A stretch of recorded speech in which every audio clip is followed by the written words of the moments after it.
पापा। अरे काहे कलुआ के माई का कहतारू? अरे तू का कइले बड़ा, हम बाजार घूमे गइल रहनी। सुनाओ। जाए जब बजरिया तो के सोनार कहे लैला बलमुआ, झुलनिया उधार कहे लैला बलमुआ।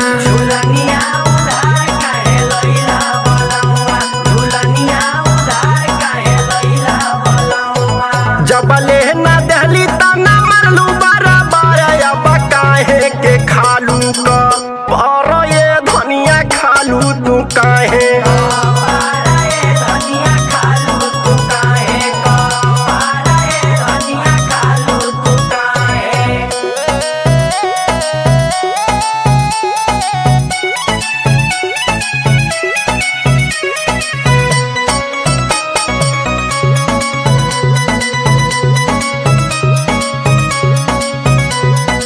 हट बट कोई के निकल जाला घर से, बोली नहीं तोह के हम झगड़ा के डर से।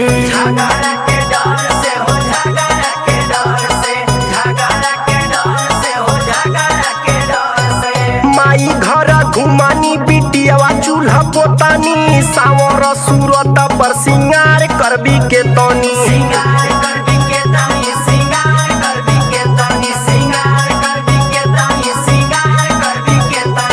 जहिया से अली हम घरवा में तोहरे न कैला इज्जतिया, हमारा ये बल मुलैला झुलनिया।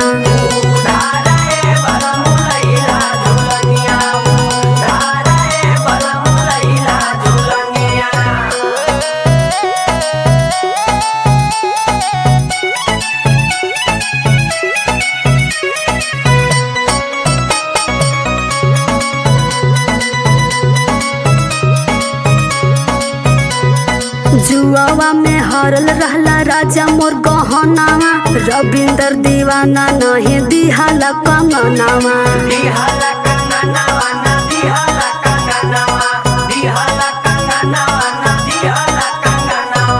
एके सेठी दिहले हो तोहारा के चुनरी, झूठ काहे बोला तारी भाग रे छछुनरी।